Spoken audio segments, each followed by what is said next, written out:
So what are your predictions for 2024? Do you want to share? Do you have any, or is it like so? I don't know that I have any.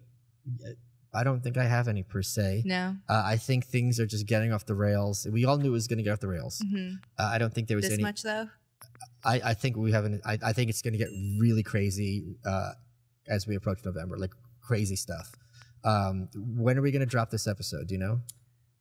In not this Wednesday, but next Wednesday. So by the time we air this, they could have put Trump in jail already. Do you think that that's a possibility? It's a very high possibility, because what's happening is the judge in the case said already found him guilty of contempt 9 times and fined him $1,000 each. Who cares, right? Mm-hmm. Not that $9,000 is nothing, but when you're a billionaire, I mean, and it's also politically not a big deal. But he's like, look, you keep talking about this case, I am going to put you in jail.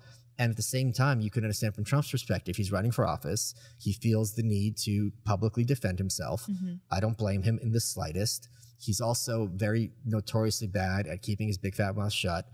That's one of his strengths. But he did, to his credit, keep it shut during the Kavanaugh case and allow the Democrats to implode. So he does have more self-control, I think, than people realize. But I think it's just kind of crazy to realistically expect him to just sit in that courtroom just for weeks on end while his opponent's campaigning and not say anything and not try to clear and vindicate his own name. So, I think they clearly want to put him in jail. I think a lot people are terminally online, don't appreciate that there's a lot of voters mm-hmm. who are completely oblivious to this kind of stuff, that mm-hmm. they only start paying attention like the week before election day. Yeah. And a lot of them aren't going to vote for a felon. Mm-hmm. Like all they're going to hear is like, the guy's getting to jail, he must have done something, right? Mm-hmm. Like, because they don't know anyone who went to jail, and all the people they do know who went to jail are like bad like burglars or like rapists. So I think it's a very smart move on the part of the Democrats and the regime. But again, by the time this airs, like this could have already happened. So how is it not like political interference? Because it seems very strategically timed to like write the litigation of all of it. And it's like you have this candidate.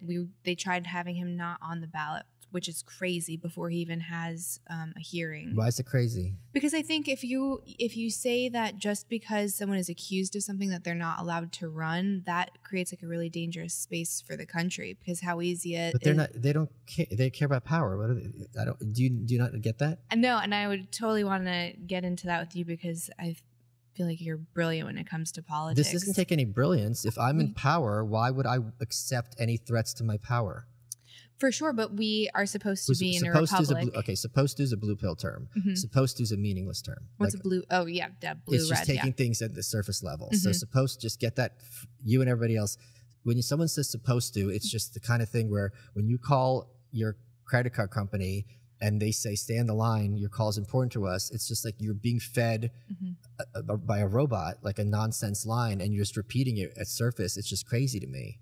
But even if you're in a position of power, let's say you're at the top and you're, one of these shadow figures that no one knows who it is. But if you are allowed to just say that someone can't run because they have an accusation, then that's also kind of a threat to you if there's a power flip and someone else, like the opposing, if there is an opposing side at the top, it's making an assumption and that it's not a collective. I don't have an idea. I mean, that's the whole point, that you have to make sure that you maintain power at all times and all costs. Mm-hmm. But that's their goal regardless, mm-hmm. right?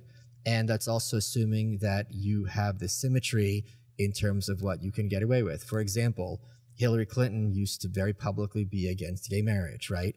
And if you have a Republican who was against gay marriage in the past, this is going to be thrown in their face. It's never thrown in Obama's face. It's never thrown in Hillary's face.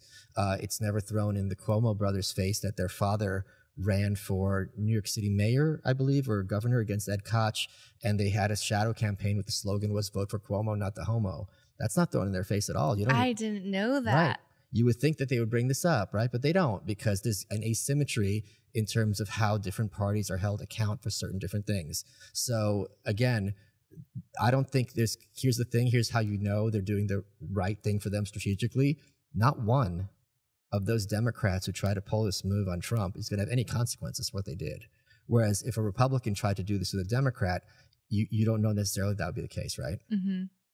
So I guess, is an election kind of an illusion? Yes, yeah. Of course. And how long do you think that has been the case? Like, do you think that they were ever real? They're always, He's like, oh, listen here, sweet child. Not in those words. Okay, in those words. Okay, let's talk about the Constitution, right? Okay. We had something in place called the Articles of Confederation, right? And the argument people say, just like the whole thing with the nuclear family, there's this whole mythology of the Constitution that's completely ahistorical. The argument is the Constitution is great because it keeps the government from growing too fast. It binds the government, right? But we all learned in high school that before the Constitution, there was an Articles of Confederation. And the Articles of Confederation worked so well that the federal government could barely do anything.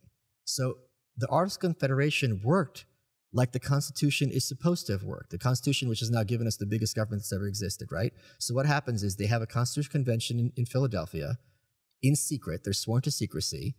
And they're like, okay, we're just going to, they were there to amend the Articles of Confederation. They're like, you know what? They closed the door. They're like, we're throwing this in the trash, right?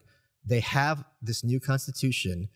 Every single one of those states already had a duly elected government of representatives. They knew they couldn't get it through with those duly elected representatives, so they just had referendums, and they just had new people to vote. So the whole point is democracy isn't about the will of the people, which never makes sense and is not coherent anyway. Democracy is about finding a justification for doing what you wanted to do anyway.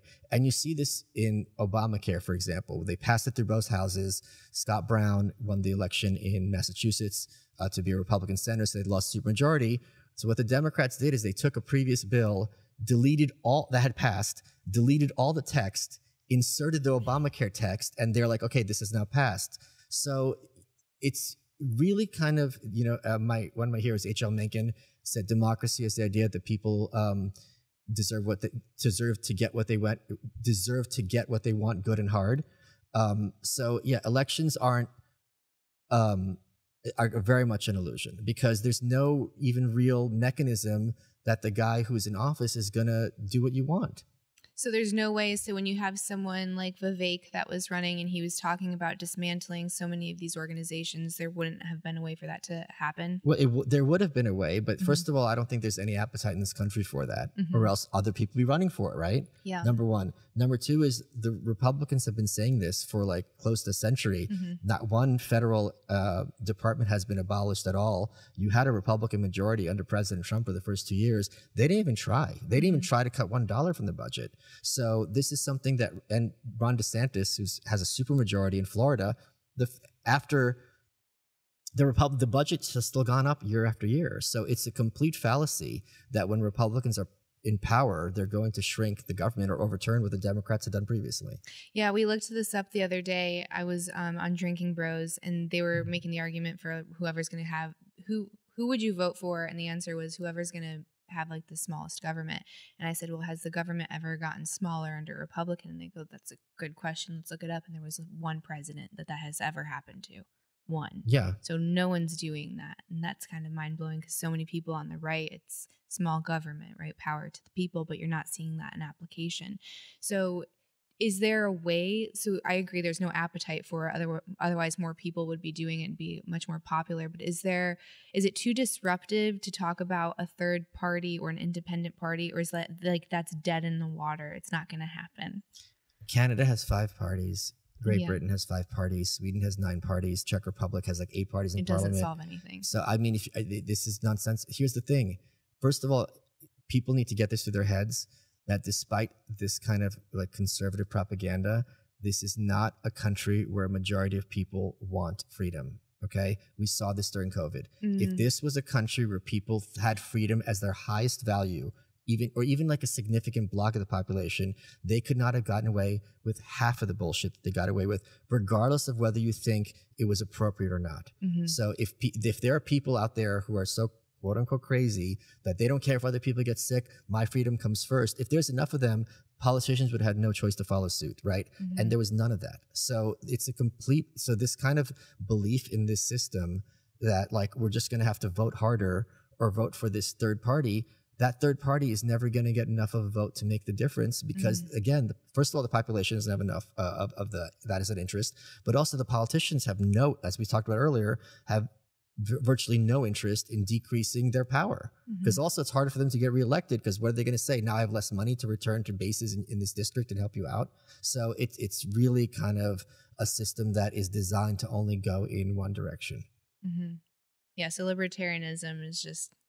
But there's no libertarian majority in this country, and there's not even...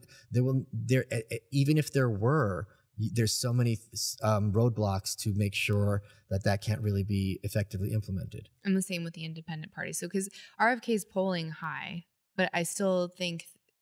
let's suppose tomorrow RFK becomes president, right? You have 51 Democrats in the Senate. You have 217, as of right now, Republicans in the House. How many of them are going to vote for any kind of significant budget cuts, right? And even if there are budget cuts, it's still going to get us to like last year. Like the budget is growing at such a high rate that there's no kind of space to cut it to anything close to what people regard as small government.